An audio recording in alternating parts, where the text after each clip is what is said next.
Olá, tudo bem? Então vamos dar sequência à apresentação da metodologia de planejamento estratégico e hoje iremos abordar a fase política. Então vamos lá?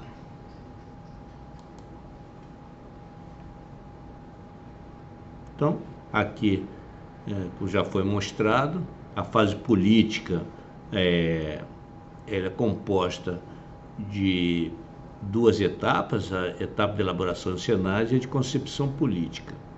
E nesse vídeo nós falaremos então sobre os dois primeiros estágios da elaboração de cenários.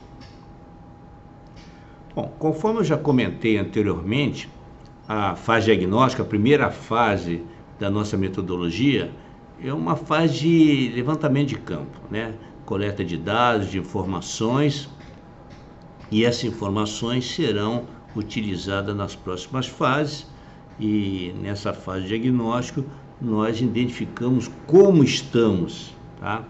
E na fase política é o que precisamos fazer para melhorar, para sair do cenário A para o cenário B, para tentar atingir a nossa visão do futuro, por exemplo. Inicialmente, então, falaremos sobre, na primeira etapa de elaboração de cenários. Nesse vídeo, essa etapa será dividida também, como nas outras, em dois vídeos. No primeiro vídeo falaremos sobre os dois primeiros estágios, que é de identificação de fatos, padrões futuros, eventos futuros e dos cenários extremos. Vamos lá? Então, fatos, padrões futuros. Nós já comentamos anteriormente, são ocorrências pontuais que no futuro podem produzir um ou mais eventos futuros ou mesmo causar mudança na trajetória de uma tendência de peso. Então, o fato, padrão futuro tem essa capacidade, quando ele acontece, de mudar o comportamento, a trajetória de uma tendência de peso, que são aqueles eventos que já vêm ocorrendo. Só para relembrar, esses conceitos já foram apresentados nos primeiros vídeos, né? Como nós estamos trabalhando com o sistema de segurança e soberania da Amazônia, esses são alguns exemplos de fatos, padrões futuros que podem impactar o nosso cenário futuro, né? Então, Operação Verde Brasil, Operação Acolhida, a reestruturação do Conselho Nacional da Amazônia Legal, a criação do ProSul, a implantação do CISFRON, interrupção de financiamento de fundo da Amazônia, muito embora agora já retornou uma situação anterior, né? Esse evento ele foi levantado ainda num governo anterior, onde houve essa interrupção. Instalação de CPI das ONGs, lançamento do satélite brasileiro do Amazônia 1, pavimentação da BR-230 e o lançamento do satélite estacionário, né, de comunicações. Então, a partir desses fatos portadores futuros, foram identificados eventos futuros preliminares. Nós chamamos de preliminares porque pode ser que eles sejam alguns filtrados no meio do nosso processo. Então, vamos chamá-los, nesse momento, de eventos futuros preliminares, que são oriundos daqueles fatos portadores futuros que eu mostrei no slide anterior. Então, a melhoria da fiscalização sobre queimadas, desmatamento de mineração ilegal, melhoria da eficiência da fiscalização sobre os crimes na região, enfim, aqui tem uma série de eventos futuros que imaginamos, por hipótese, que vão acontecer no cenário de 10 anos, por exemplo, em função de fatos que estão ocorrendo hoje. Eles vão ocorrer? Com certeza não, lógico que não temos certeza de nada, o futuro é incerto, mas imaginamos que possam ocorrer, até mesmo que o cenário, o objetivo do cenário também não é acertar o alvo, é simplesmente dar uma estruturada nas informações, nas sementes que nós conseguimos identificar no momento para criar cenários plausíveis, a partir de eventos futuros que nós listamos, por exemplo, nesse quadro. Então, quais são as variáveis empregadas para a construção dos cenários? Então, além dos eventos futuros, oriundos dos fatos padrões futuros, que nós listamos, isso também está nesse quadro, né? Nós vamos utilizar as megas tendências, que é uma variável importantíssima, porque ela é robusta, então ela vai se manter durante o tempo da nossa análise. A gente não consegue imaginar que ela vai desaparecer. Por exemplo, a manutenção da presença de ONGs na Amazônia. A gente não imagina que as ONGs vão sair da Amazônia tão cedo, enfim. Manutenção de interesse internacional pelas questões ambientais. Também, voz por hoje, já tem algum tempo que existe esse interesse em questões ambientais. É uma agenda que veio para ficar. Então, imaginamos que também esse evento, essa mega tendência, tem que fazer parte do nosso cenário mais provável. Na realidade, toda mega tendência, ela precisa fazer parte do cenário mais provável. E as tendências de peso, não. Elas podem causar uma disruptura, ou está crescendo, ou pode diminuir. Enfim, nós listamos 3 aqui: manutenção do tráfico de drogas, manutenção das atividades de extração mineral e manutenção de desmatamento e queimadas na Amazônia. É uma tendência de peso, provavelmente elas vão continuar, tem um potencial para continuar, vamos dizer assim, mas pode ser que um fato padrão futuro ou uma estratégia de um determinado governo, determinado ator, pode causar uma disruptura nessas tendências de peso de Estado. Então, muito bem.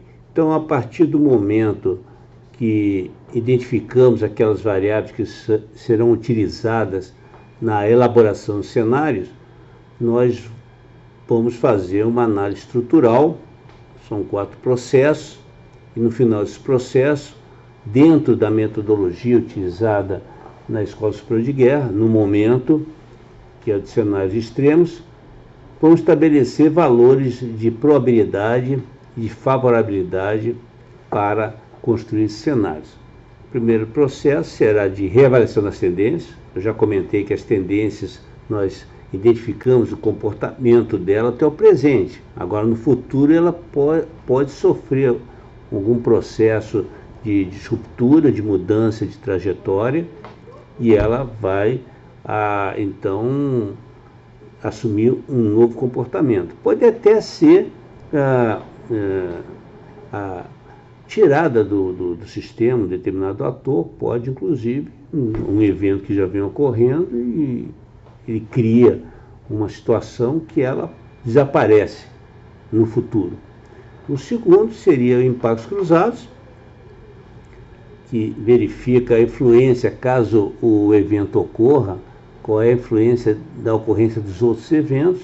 A estratégia dos atores, nós vamos identificar o empoderamento de cada ator e a influência na estratégia dos outros atores, e esses atores de interesse na ocorrência dos eventos. Ou tem interesse, ou não tem, ou é indiferente, enfim, a partir daí, como eu já falei, nós vamos construir o nosso cenário de extremos. Seguindo.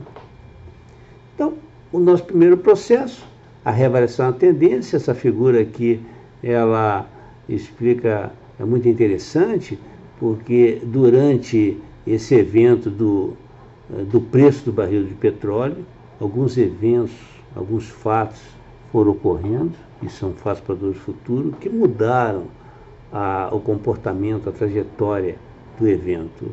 A gente pode, o primeiro seria aquele 2008, aquela quebra dos bancos lá do Lehman Brothers, causou efeito dominó, e o preço do barril do petróleo caiu consideravelmente, depois estabilizou, começou a crescer novamente, os eventos ocorreram, a primavera árabe, a guerra na Líbia, que também influenciou o preço do barril do petróleo. Mais na frente, aquela competição entre Estados Unidos e Irã com relação ao que impactou o preço do barril do petróleo, com o surgimento do xisto, do gás de xisto, e o preço caiu assustadoramente, justamente para não tornar o xisto competitivo. Então, são eventos que vão ocorrendo, né? tudo fazendo parte de uma estratégia de atores, né, que influenciaram esse evento.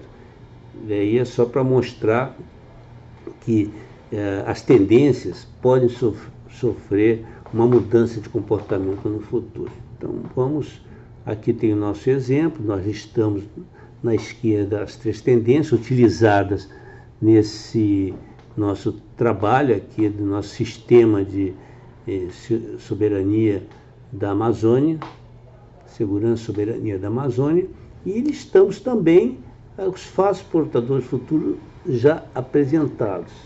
E é feito então uma análise para verificar se algum fato vai causar uma alteração no comportamento dessa tendência de peso. Pelo quadro inferior aqui, nós estamos vendo que nenhum fato teve capacidade de causar uma mudança nesse comportamento das tendências, e a partir daí é interessante porque então essa tendência vai compor o conjunto de eventos futuros preliminares, tá?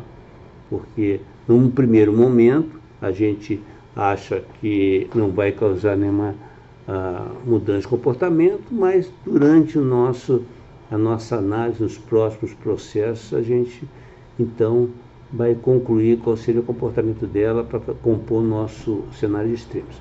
E as megas tendências não, as megas tendências são robustas, então a gente não imagina que algo vai mudar o seu comportamento e por conta disso ela já vai compor o nosso cenário mais provável.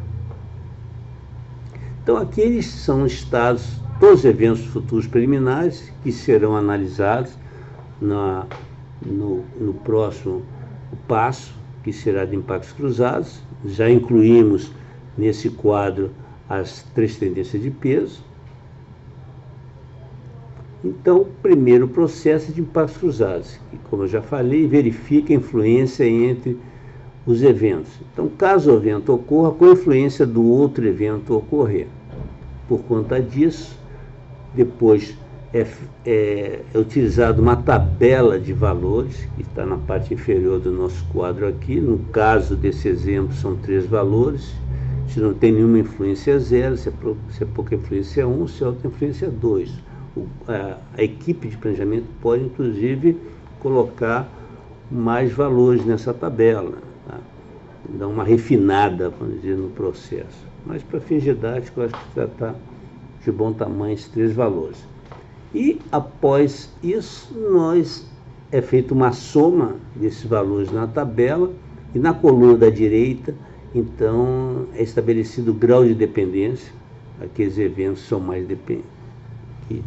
dependentes, e na linha inferior é verificado o grau de influência, quais são aqueles eventos mais influentes. Eles são plotados num plano cartesiano, conforme essa figura à nossa direita, são divididos em 4 quadrantes, e quadrantes influentes, os de ligação, aqueles eventos que tanto influenciam como são influenciados, os independentes. Os independentes, normalmente, eles não estão sincronizados, não estão sintonizados com os demais eventos.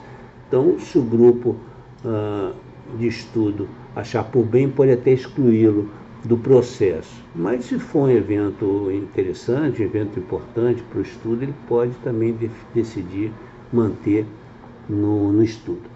E o da direita são aqueles eventos dependentes, aqueles que influenciam um pouco, mas são bastante influenciados. Então, aqui está no nosso exemplo do impactos cruzados. Estamos na parte superior aos eventos e é feita então essa análise da influência, caso o evento ocorra, a influência do outro ocorrer, 1 a 1. Depois, no final, como já comentei, na coluna da direita são identificados aqueles eventos mais influentes, e na linha inferior, aqueles eventos mais influentes. Então, na direita, os dependentes. Na parte inferior da linha, nós identificamos os mais influentes, e no caso aqui é o evento, são 2 eventos. O evento 2, melhoria na fiscalização sobre os crimes na região, e o evento 6, seria aumento da presença do Estado na Amazônia Ocidental. Então está bem coerente então esse estudo. Esses eventos então são plotados num plano cartesiano para identificar quais são os mais influentes, quais são os de ligação, os dependentes e os dependentes. Seria então o primeiro passo do nosso estudo. Passaríamos então para estratégias atores, para identificar quais são o grau de empoderamento de cada ator dentro desse processo do estudo que está sendo realizado. Então é um raciocínio parecido com o anterior, verificar o ator e qual é o impacto na estratégia dele nos demais atores.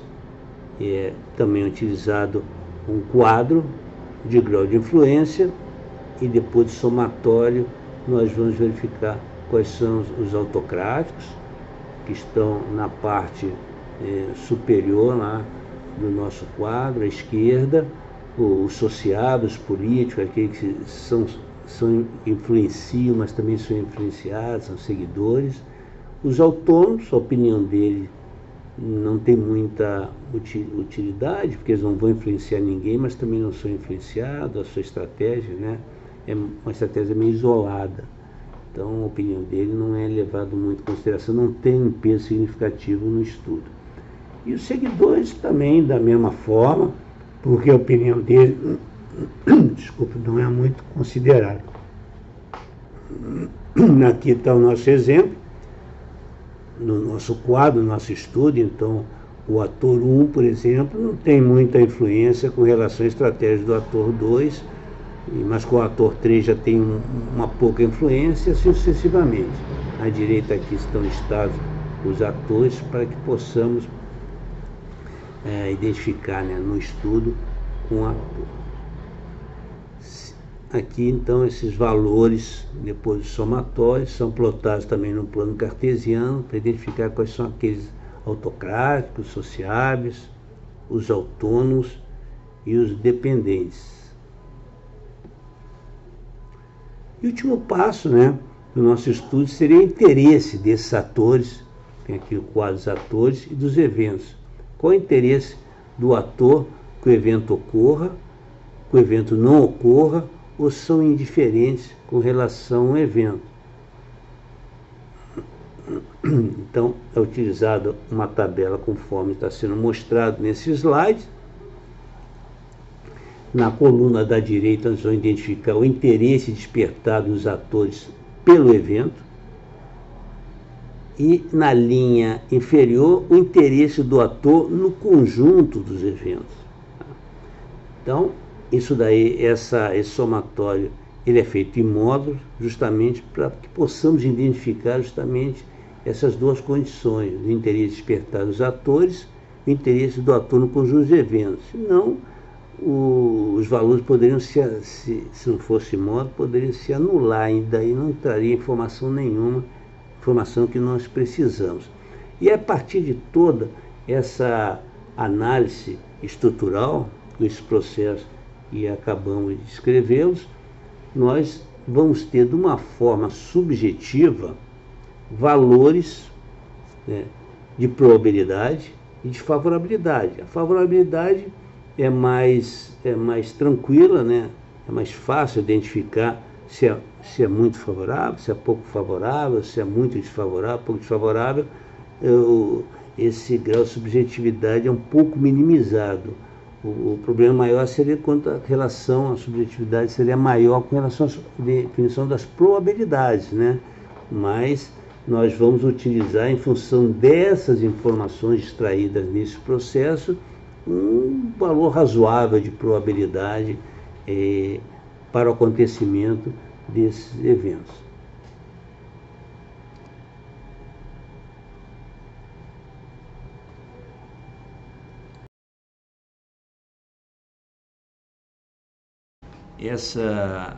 O início da fase política, né?